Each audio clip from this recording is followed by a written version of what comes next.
On part sur la 9e journée du coup. Leicester contre Nottingham. Je suis parti sur un match nul. Nottingham il perd très très très très rarement. Leicester c'est quand même solide cette saison. Mine de rien ils font une belle saison. Je suis content de voir Leicester. C'est le genre d'équipe qu'on aime bien voir en première ligue. Donc ouais, je pars sur un match nul entre les deux équipes. Villa-Bournemouth, je vais continuer à faire confiance à mon équipe de Villa. Il a fait tourner un petit peu en Ligue des Champions. Contre Bologne, ils sont gagnés tranquillement 2-0. Et je suis reparti sur un 2-0 encore une fois contre les Cherries. Brentford contre Ipswich. T'as Southampton et Ipswich, normalement ils doivent descendre. Hein. T'as déjà 2 tickets sur 3. Donc ils peuvent encore se maintenir, quoi, toutes ces équipes-là. Alors qu'ils font un début de saison mais catastrophique. Hein. Donc bref, Brentford, je pense que Wissam Bemo, c'est trop fort pour cette équipe de Ipswich. Je pars sur une victoire de Brentford. Brighton contre Wolverhampton. Un excellent début de saison, ça a tout d'un match piège, hein, parce que vraiment, Wolverhampton, ils avaient fait un plutôt bon match contre City, en fait, ils ont juste mis un beau bus contre City. Ils se font punir par Stones de la tête sur un corner à la dernière seconde, alors que Brighton, ils font un excellent début de saison. Normalement, tous les feux sont ouverts pour que Brighton gagne. Ça a quand même tout d'un match piège au final. City contre Southampton, je suis parti sur une victoire de City, ça n'a pas de surprise. Je pense que City, entre ce soir et ce week-end, ils vont être minimum à 5 buts. Mais grand minimum. Ils peuvent même être à 8 buts, quoi. J'étais parti sur 3-0 et 3-0, je crois, sur les pronostics. Mais parce que Southampton, c'est une équipe naze. Tout comme le Sparta, quand même. Sparta Prague, ils sont pas si nazes que ça. Mais contre Southampton, ils devront filer les pions. Il devrait y avoir même un doublé de Erling Haaland sur ce match-là.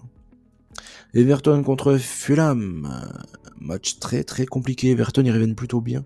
Fulham toujours pareil, impronosticable. Donc je pars sur un nul entre ces deux équipes. Chelsea-Newcastle, ça devrait être un match sympa. Celui-ci, comme d'hab avec Chelsea de toute façon. Je pars sur une victoire des Blues parce que Newcastle, ils sont pas ultra performants cette saison et ils sont jamais très performants à l'extérieur. Donc je pars sur une victoire des Blues. Crystal Palace contre Tottenham. Tottenham, en général, quand ils sont bien favoris, ils répondent pas vraiment présents à l'extérieur en plus. Mais Crystal Palace, cette saison, ils arrivent à rien. Quand tu vois le niveau de Gay, j'ai regardé le match Crystal Palace-Nottingham, le niveau de Gay, t'as Eze, on a bien compris qu'il voulait partir. Il est resté cette saison, mais il est à côté de ses pompes. Il a mis un beau but contre Chelsea, mais c'est la seule chose qu'il a fait de, entre guillemets, bien, parce que moi j'étais dégoûté de cette saison. T'as Mateta qui est sur le banc, alors que franchement il devrait être titulaire tous les jours. Liver Glasner cette saison, hein, très très très compliqué. Je pars sur une victoire de Tottenham à Palace, même si c'est tout le temps très dur de jouer à Palace. C'est un match quand même dur. Hein. Je me dis que Crystal Palace à un moment donné ils vont se relever la tête, ils vont relever la tête. Je les vois pas se faire étrier tous les week-ends. West Ham Manu, je pense que ça va être un gros match. Très très gros match je pense ici. Manu ils vont au Fener jeudi. Ça va déjà être un match compliqué pour eux. West Ham c'est une équipe qui joue sans défense, qui joue tout pour l'attaque, même trop pour l'attaque. Je pense que à mon avis il peut être en danger à un moment donné Lopetegui. Donc ici je suis parti sur une petite surprise. Je suis pas regardé les cotes mais je pense que c'est une petite surprise. Une victoire de Manu contre West Ham. Arsenal-Liverpool pour terminer. Et Arsenal réussit bien contre Liverpool. Arsenal réussit plutôt bien dernièrement, on va dire, contre Liverpool.